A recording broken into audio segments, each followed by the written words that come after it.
The colour purple, ये एक बड़ा इंपॉर्टेंट नावल है। इसे एक अमेरिकन नावलिस्ट एलाइस वर्कल ने लिखा।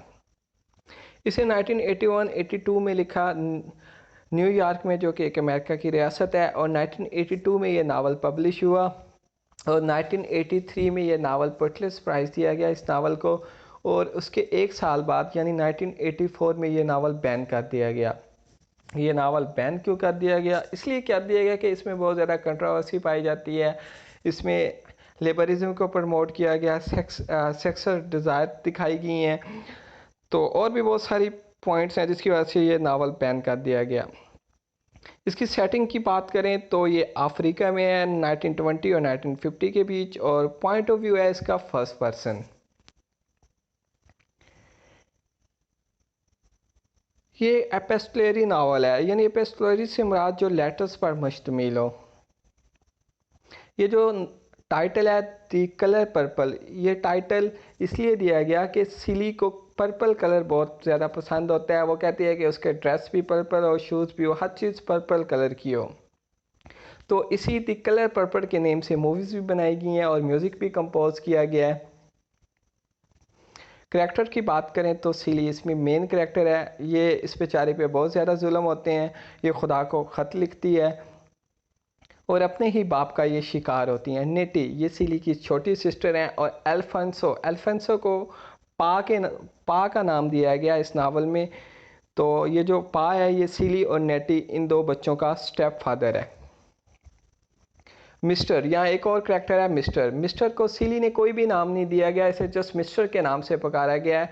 तो मिस्टर जो है ये सिली के हस्बैंड हैं। नीचे शॉक जो है ये एक प्रोफेशनल सिंगर है। ये मिस्टर की एक्स भी रह चुकी होती हैं। ये शॉक और मिस्टर के सेक्सुअल रिलेशन भी होते हैं। हार्पो जो है ये मिस्टर का बेटा है, ये बड़ा समझदार बेटा है। तो हार्पो हार्पो की एक गर्लफ्रेंड है सोफिया, जो इसकी बाद में वाइफ भी बनती है। हाँ, सोफिया जो है ये लिबरल माइंडेड है। ये लिबरल माइंड इसलिए दिखाई गई हैं क्योंकि एक तरफ देखा जाए तो सिली पे बहुत ज़्यादा जुल्म हो रहा होता है, वो बेचारी चुप रहती हैं, सिर्फ खुदा को लेटर लिखती हैं। जबकि सोफिया के साथ कुछ जुल्म होता है तो ये ये चुप नहीं रहती, ये सोफिया से छोड़ के चली जाती है। ये लिबरलिज्म को प्रमोट कर रही हैं। ये एक बहुत अच्छा कपल दिखाया, नाइस कपल, सैमुअल और कोराइन। ये हस्बैंड वाइफ हैं, इनके साथ दो बच्चे रह रहे हैं, ऑटिविया और आदम। ये जो ऑटिविया और आदम है ये बेसिकली सिजली के ही बच्चे हैं। स्टोरी की बात करते हैं तो स्टोरी कुछ इस तरह से स्टार्ट हो रही है कि सिली और नेटी ये अपने माँ बाप के साथ रहती हैं। तो इसकी माँ बेचारी बूढ़ी हैं, तो इसकी डेथ हो चुकी होती है बाद में। तो ये खुदा को लेटर लिखती है सिली। ये लेटर पहले लेटर में दिखाती है कि कैसे इसके साथ जुल्म किया गया। ये अपने ही बाप का शिकार होती हैं और दो दफ़ा इसे ये प्रेग्नेंट हो जाती हैं, और प्रेग्नेंट होने के बाद इसके दोनों बच्चों को इसका बाप किसी और को दे देता है। और इस बेचारे पे बहुत ज़्यादा जुल्म होता है। ये इस लेटर में खुदा को बताती है। अब मिस्टर, इसमें एक नया करैक्टर है मिस्टर जो है ये नेटी का पीछा करता है। तो सिली नेटी को कहती है कि आप ऐसा करो कि मिस्टर के साथ शादी कर लो, क्योंकि सिली के दिल में डर होता है कि कहीं ऐसा ना हो कि ये जो नेटी है, मेरा बाप जो पा है, ये जो बड़ी होगी तो ये इसका भी कहीं रेप ना कर डाले। तो सिली इस वजह से कहती है कि नेटी को कि आप मिस्टर से शादी कर लो। लेकिन मिस्टर से आप सिली के साथ शादी कर लेते हैं। वो सिली से इसलिए शादी बिना सोचे समझे, बिना देखे, क्योंकि सिली इतनी अट्रैक्टिव नहीं होती, ये इसका ब्लैक कलर होता है। तो मिस्टर शादी इसलिए करता है सिली के साथ क्योंकि मिस्टर के बच्चे होते हैं, इसकी वाइफ की डेथ हो चुकी होती है। तो मिस्टर को ऐसी लड़की चाहिए जो कि मेहनती हो, सिली की तरह इसके बच्चों का ख्याल रख सके। तो सिली चली जाती है मिस्टर के साथ। अब पीछे बची नेटी। तो अब नेटी तो पा के साथ रह नहीं सकती। तो सीन ये होता है कि नेटी चली जाती है ये सामिल और कोराइन के साथ, और इनके साथ दो बच्चे भी रह रहे होते हैं, ओलिविया और आदम, इसकी केयर टेकर के तौर पर अफ्रीका। तो ये नेटी से कहती है सिली को कि मैं आपको ख़त लिखूँगी, लेकिन नेटी को इसका कोई भी ख़त नहीं मिलता।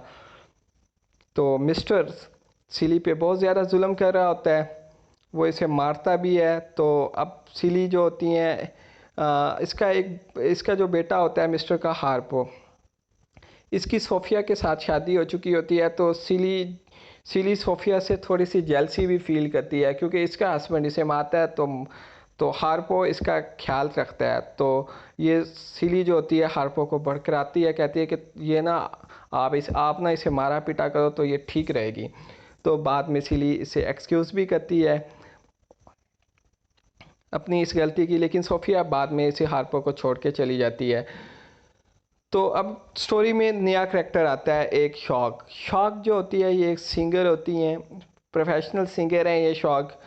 तो ये मिस्टर की एक्स रह चुकी होती हैं, अब ये बीमार हैं तो बीमारी की वजह से ये वापस आती हैं। तो ये मिस्टर के साथ ही रहती हैं, मिस्टर के घर में ही रहती हैं। तो इनके सेक्सुअल रिलेशन फिर से कायम हो जाते हैं। तो सिली को इस सारी बातों का पता होता है, लेकिन इसके बावजूद भी सिली कुछ नहीं कहती, चुप रहती है। तो एक दिन शॉक सिली से कहती है कि आप सारी बातें जानती हैं फिर भी आपको कोई परेशानी नहीं है, तो क्या बात है। तो सिली का जो आंसर होता है वो शॉकिंग होता है शॉक के लिए। एक्चुअली सिली जो है ना ये लेस्बियन है, ये मर्दों की बजाय औरतों के साथ इसे रहना पसंद है। ये बताती है कि इसके साथ कैसे जुल्म किया गया, ये अपनी सारी कहानी बताती है कि इसके बाप ने इसके साथ कैसे जुल्म किया और इसके बच्चे इससे छीन लिए गए, बस ये सारी स्टोरी बताती है। और ये भी बताती है कि मिस्टर जो है ये भी इस पे जुल्म करते हैं। तो शॉक को इससे बड़ी हमदर्दी हो जाती है, इनकी अच्छी खासी आपस में बन जाती है। तो शॉक कहती है कि मिस्टर को ऐसा नहीं करना चाहिए, ये हमदर्दी दिखाती हैं। तो ये बाद में सिली और शॉक आपस में सोते भी हैं। तो अब शॉक को लेटर्स मिलते हैं नेटी के, तो जो छुपा के रखे होते हैं मिस्टर ने। तो अब वो लेटर्स में नेटी ने लिखा होता है कि वो अफ्रीका में डिफरेंट प्लेस पे मूव करते हैं। वो बताती है कि इसके जो बच्चे हैं ओलिविया और आदम वो बड़े हो रहे हैं। तो सिली को ये लेटर पढ़ के मिस्टर पे बहुत गुस्सा आता है, तो ये मिस्टर पे चिल्लाती हैं। तो इसके बाद सिली और शॉक चले जाते हैं जॉर्जिया में। तो शॉक जो होती हैं ये वहाँ पे जाके अपनी प्रोफेशनल सिंगिंग स्टार्ट कर देती हैं। तो सिली कपड़े वगैरह सी के गुजारा करती है। तो अब दूसरी उसकी तरफ आए तो ये जो नेटी है ना, ये जो कोराइन है ये समझती है कि साम्यूल और नेटी का आपस में कोई रिलेशन है, क्योंकि ये जो बच्चे हैं ओलिविया और आदम, इनकी बहुत ज़्यादा शक्ल खाला के साथ मिलती है, यानी नेटी के साथ मिलती है। तो नेटी कसम खा के कहती है खुदा की कसम ये हमारा आपस में कोई भी ऐसा सीन नहीं है। तो सैम्यूल इसे बताता है कि नहीं, ये असल में ये बच्चे मुझे पा ने दिए थे, मैंने तो पा से ये बच्चे लिए हैं, वहाँ से मैंने अडॉप्ट किए हैं।